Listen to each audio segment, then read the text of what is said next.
Alright y'all, welcome back to another Baldur's Gate 3 video. Today we're going to be making a cleric. More specifically, we're going to be going with a war cleric subclass. Now this is going to be different than my usual videos. We're going to talk about this more like a guide and basically a review of the class overall. At the end I will kind of give like an impressions of what I think this class could use, or maybe some tweaks that could be made with a little bit of modding. But basically it's going to be a pure war cleric all the way through. I think war cleric is actually a really good class, and basically this video is going to be what choices I would make with my war cleric and basically how I would play them. We're going to break down basically character creation there, and obviously the leveling process 1 through 6, and then we're going to talk about Act 1, then probably like 7 around 10, this is like basically Act 2, and then the rest will be Act 3. And just kind of give some, again, some final impressions at the end there, what I think they could tweak. But yeah, let's go ahead and jump straight into character creation and the choices I'd be making there. So in character creation there, obviously always for my builds, they're always basically like a framework, a skeleton, and weapons and item equipment, stuff like that, and just like optimized race choices. Those are always up to you, you know. I give you basically a base version that works in tactician and honor mode, because I don't think people should have to sacrifice, you know, what race they want to play with what class just to be like optimized. That doesn't make any sense to me. Always go with fun and basically what you enjoy. So basically those RP choices, always up to you. Cantrip wise, always go with guidance, and then this is basically still kind of like a support character. So something like thaumaturgy or resistance, not a bad choice. Light is a good choice as well. And then produce flame is the cantrip I would go to for a little bit of a range option, but not necessary. Again, I think the big ticket here is always just guidance. It's an amazing cantrip just to support your entire party throughout the entire game. And then obviously next you're picking your subclass. I would go with war. War is going to let you wear heavy armor, and you can also use like any weapon that you want. But again, like I said earlier, we're going to be focusing on morning stars and the spears. Now for your first spells that you're picking here, we are going to be like a more melee focused cleric. So something like inflict wounds is a good choice. Command, never bad. And then something like sanctuary is a great get out of jail free card, especially in honor mode if things go tits up. And I wouldn't be focusing too much on the healing side. This is more of a I would say a buffing support kind of class we're going to be making here. So I would go with bless over saying like healing word. I would never take cure wounds, by the way. It's not a very good heal. But those are basically kind of the choices I would go with there. So then next up is your ability layout here.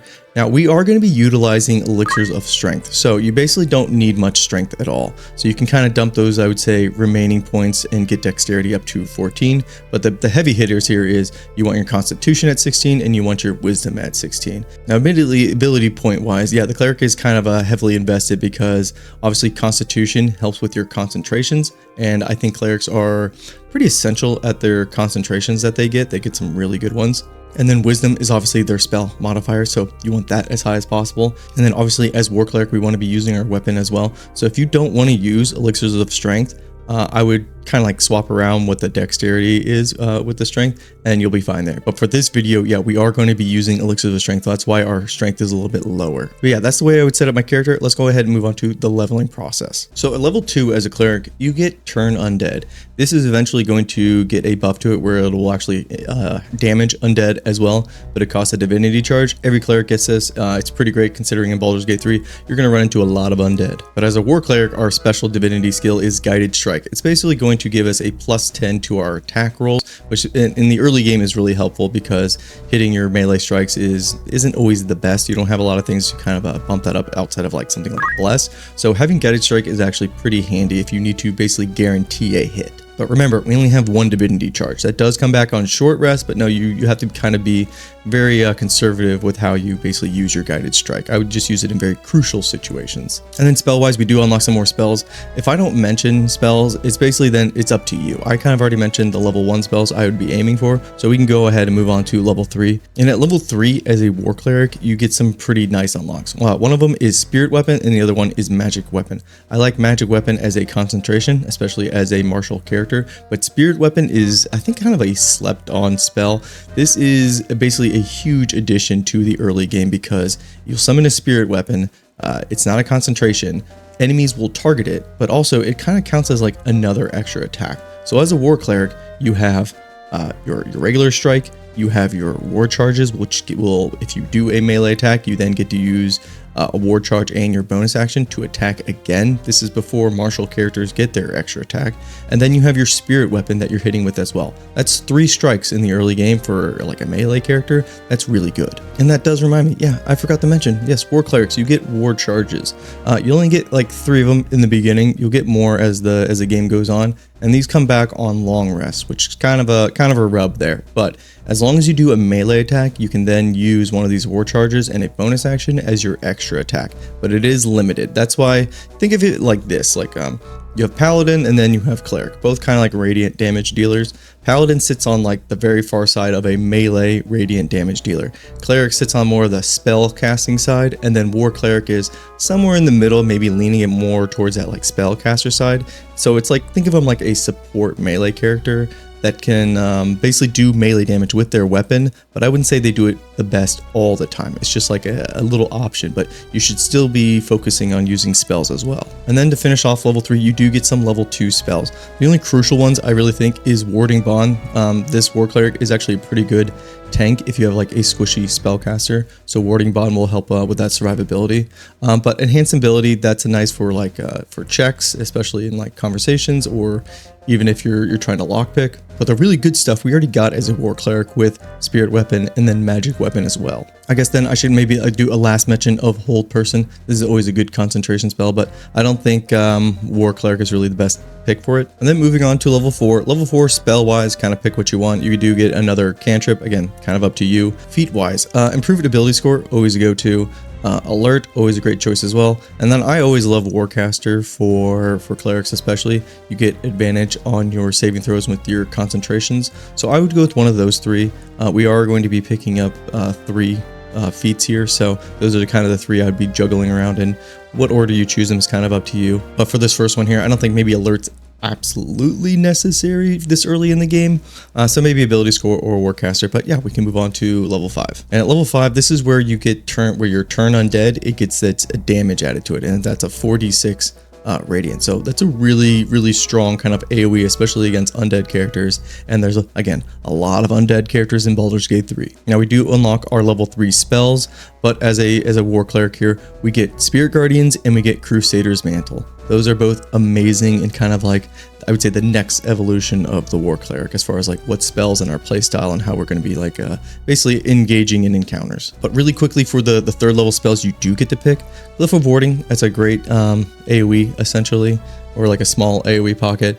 Remove Curse, you're going to need that eventually. It's nice to have, but really all those other choices, they're kind of up to you, because again, Spirit Guardians and Crusader's Mantle, those are both really good, and we'll talk about that when we kind of talk about I guess like the overview of Act 1 for the War Cleric. So we can move on to level 6, and on level 6 you get a 2nd divinity charge. So on short rest you'll get 2 charges back, which is really nice. And we do unlock some more level 3 spells, but I kind of already mentioned my heavy hitters, my favorites, and we already got that with back at level 5. We do get for our War Cleric, we do get War God's Blessing, which essentially is our guided strike. We can now give it to allies when they're attacking. So we're kind of filling more into, again, that support role. So War Clerics are really good for if you have a bunch of like martial characters who are like using weapons, or even monks with their fist, because we can again buff them to make sure or ensure that they do succeed in hitting.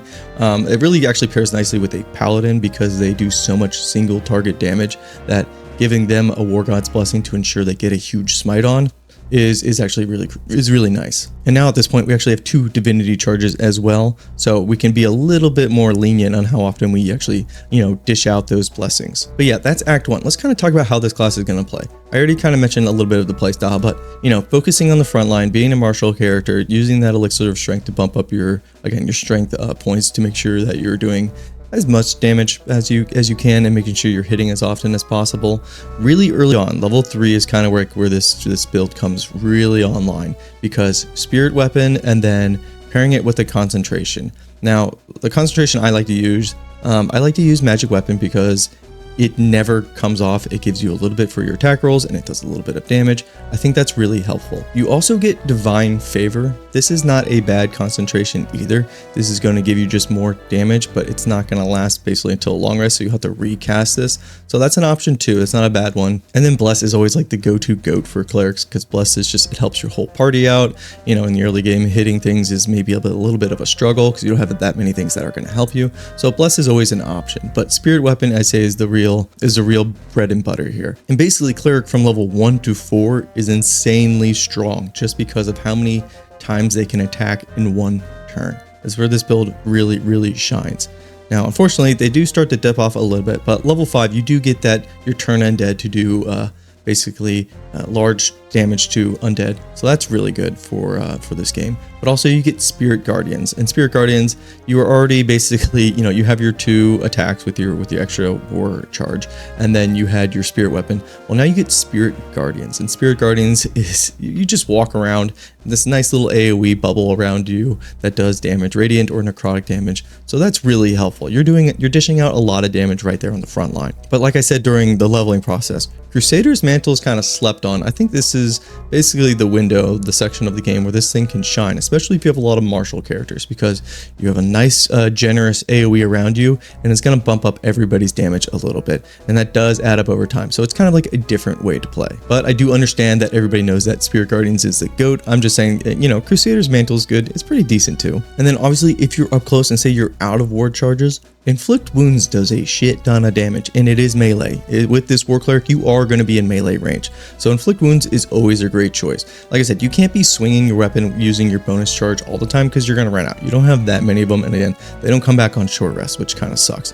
So using Inflict Wounds here, really good. The only thing you got to watch out for is there's a fair amount of enemies that are resistant to necrotic damage, so just keep that in mind. But otherwise, yes, Inflict Wounds is really strong. But that's kind of like the overview of Act 1. I think Act 1, this class here, is probably one of the strongest.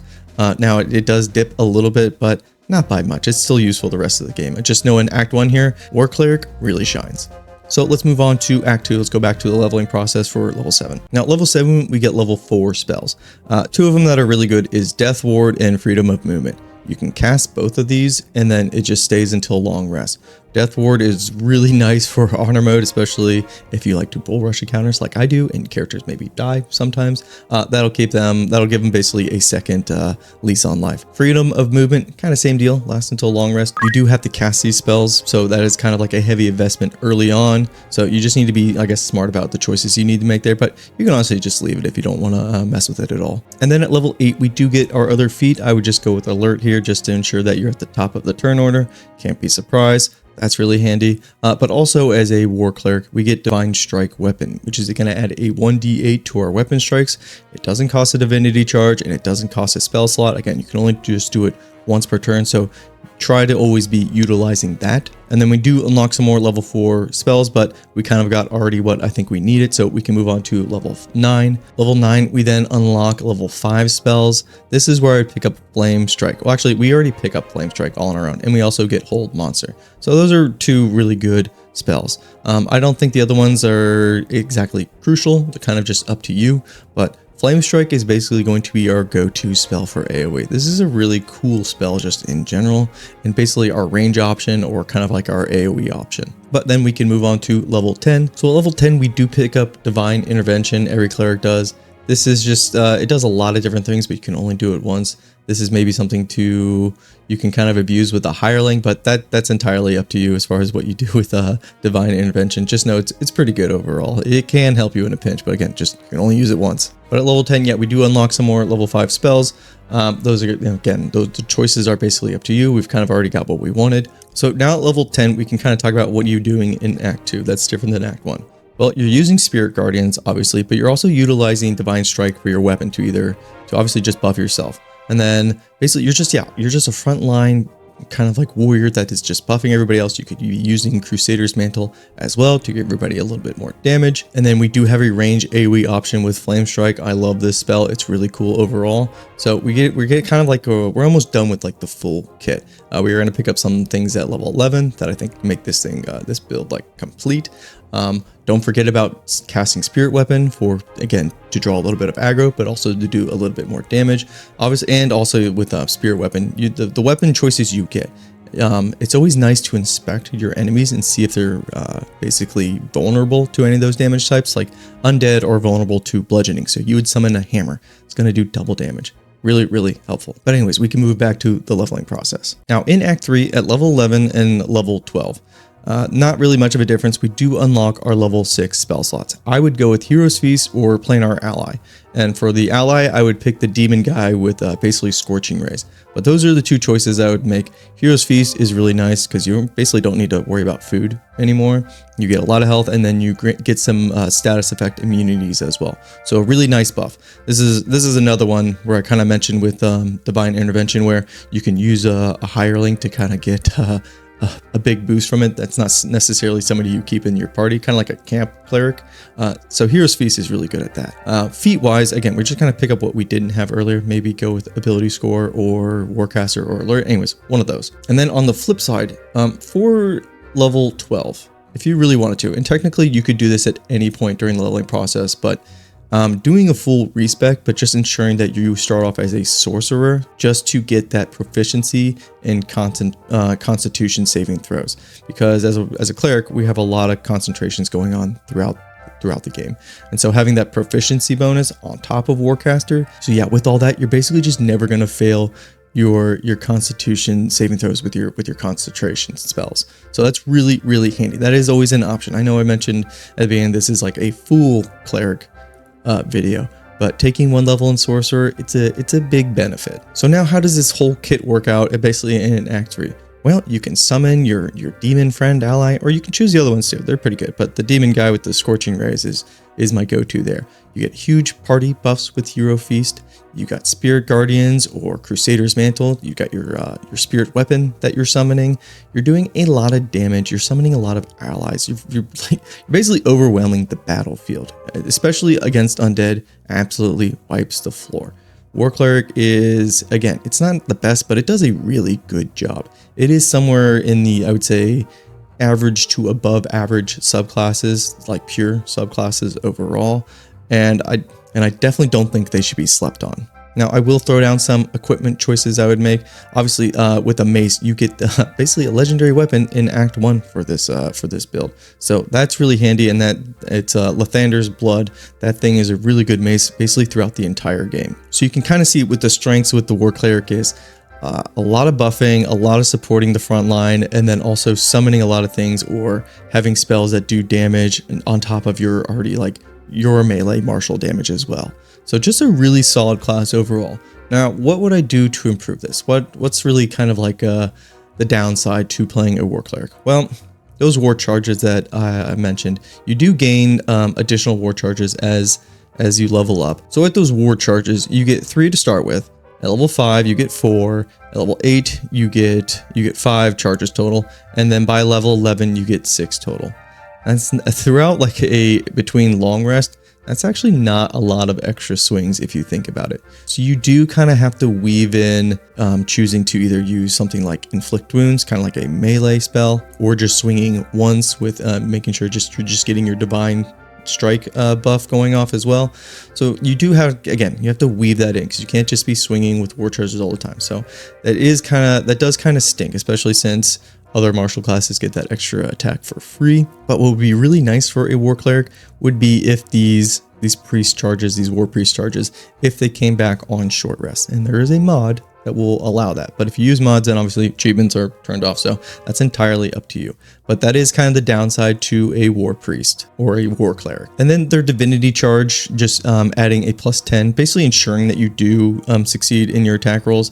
That's nice. It's not the best one. It's not as good as, I would say, the light clerics Radiance of Dawn ability, or their improved warding, basically to give disadvantage on people's attacks or enemies' attacks onto your allies. I wouldn't say that their divinity charges are as good as that, but they are solid. They're not useless. You're going to be using the entire war domain kit throughout the entire game. It's just you're going to be wishing that it was a little bit more effective and that the charges and the resources that you're spending came back a little bit quicker. But yeah, that's the War Priest. That's how I would build them out. The way I format this video is just, I'm just going to try it out. We'll see how it goes. But yeah, if you stuck around to the end here, thank you very much. Consider hitting that like and subscribe button if you're not a part of the channel already. And yeah, I will see you guys next time. Peace and take care.